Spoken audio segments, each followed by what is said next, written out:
This story is the background of the revelation of the Quran, Surah An-Najm, verses 19 to 21, which were revealed in Mecca.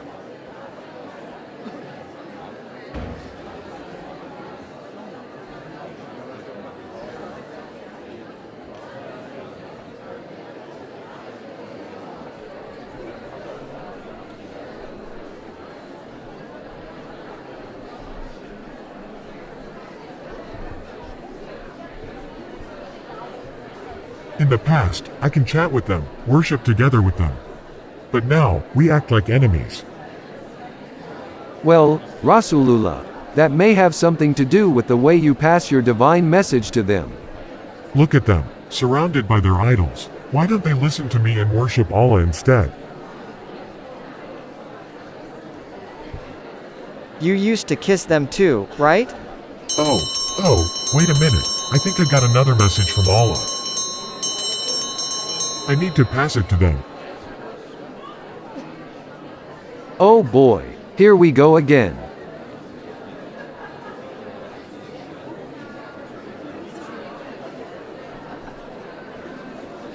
Look who's coming. He only wants to insult our ancestors' beliefs. Are these what you worship? All of these idols? Yes, you worship them as well not too long ago, remember? Have you then seen Al-Lat and Al-Uzza, and the third one, Manat, as well? Suddenly, Satan came and inserted words into Muhammad. Others don't realize what Muhammad went through. These are the exalted Quranic, whose intercession is approved.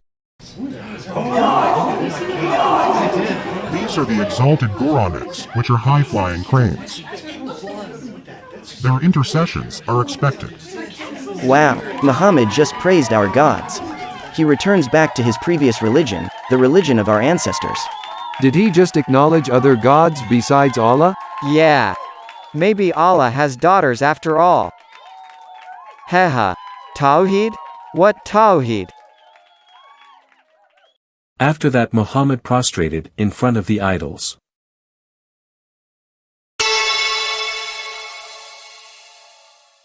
The Meccans joined him in worship.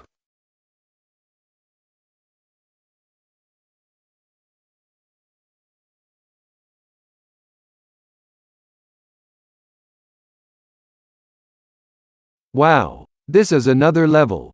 Do we need to prostrate as well? He is our prophet, he knows better than us. All Muslims and non-Muslims prostrate in front of the idols. On that day, Muhammad became a mushrikeen or polytheist again.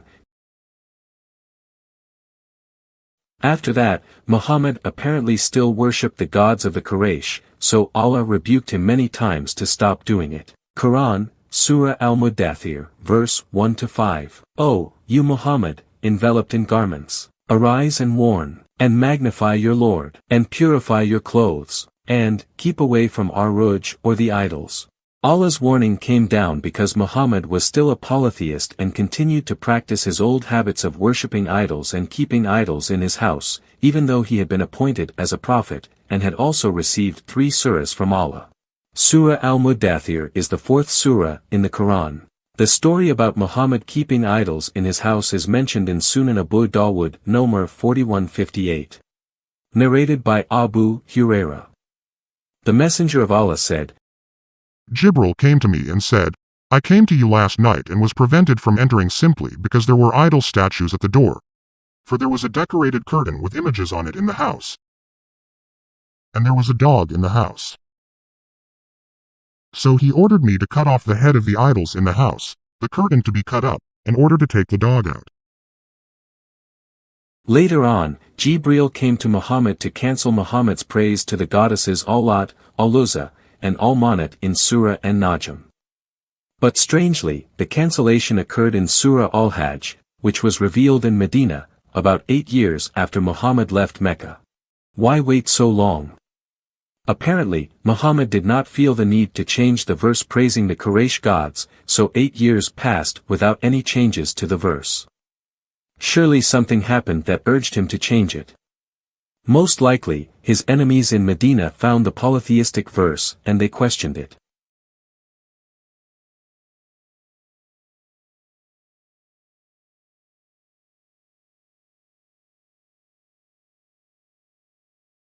O Muhammad, you insult us polytheists, even though you are worshipping idols yourself.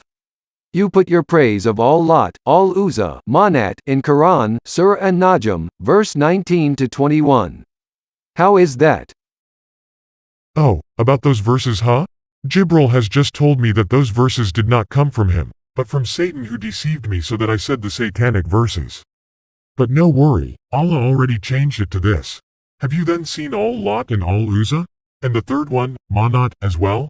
Do you prefer to have sons while you attribute to him daughters?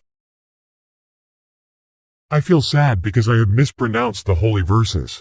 But Allah then comforted me. Quran, Surah Al-Hajj, verse 52. Whenever we send a messenger or a prophet before you, O Prophet, and he recited our revelations, Satan would influence people's understanding of his recitation. But eventually Allah would eliminate Satan's influence. Then Allah would firmly establish his revelations. And Allah is all-knowing, all-wise. How can Satan control the tongue and mind of a prophet? You say that because you are a hypocrite, your heart is rough and full of strife. Quran, Surah Al-Hajj, verse 53. All that so he may make Satan's influence a trial for those hypocrites whose hearts are sick and those disbelievers whose hearts are hardened. Surely the wrongdoers are totally engrossed in opposition.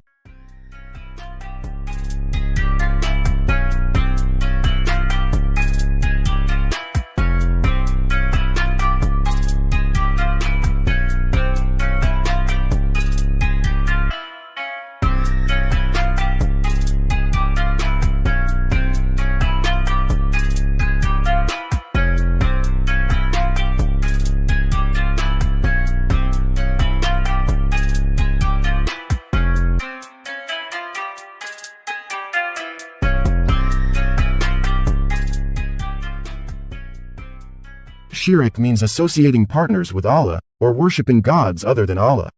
In Islam, it is an unforgivable sin, according to Quran, Surah An-Nisa, verse 48. Indeed, Allah does not forgive association with him, but he forgives what is less than da, for whom he wills, and he who associates others with Allah, has certainly fabricated a tremendous sin. How could the Prophet of Allah be able to commit shirk continuously for 8 years? When he was caught reciting the satanic verses in the Quran, he then insulted those who rebuked him with the Quran, Surah Al-Hajj, verse 53. Muhammad was a mushrik, because he praised and even prostrated to the gods of Quraysh in the Quran, Surah An-Najm, verses 19 to 21. He did sujud to the Quraysh goddesses, sujud, laknatullah. 8 years later, he changed the content of the verse and acknowledged it in the Quran, Surah Al-Hajj, verse 52. If Allah has kept the Quran pure, why did he wait for so long to replace those satanic verses? If Muhammad could be controlled by Satan to recite the satanic verses for 8 years, then what about other verses? How can we be very sure that none of them coming from Satan? Quran, Surah At-Tawbah, verse 17. It is not for the mushrik to maintain the mosques of Allah while they openly profess disbelief. Their deeds are void, and they will be in the fire forever.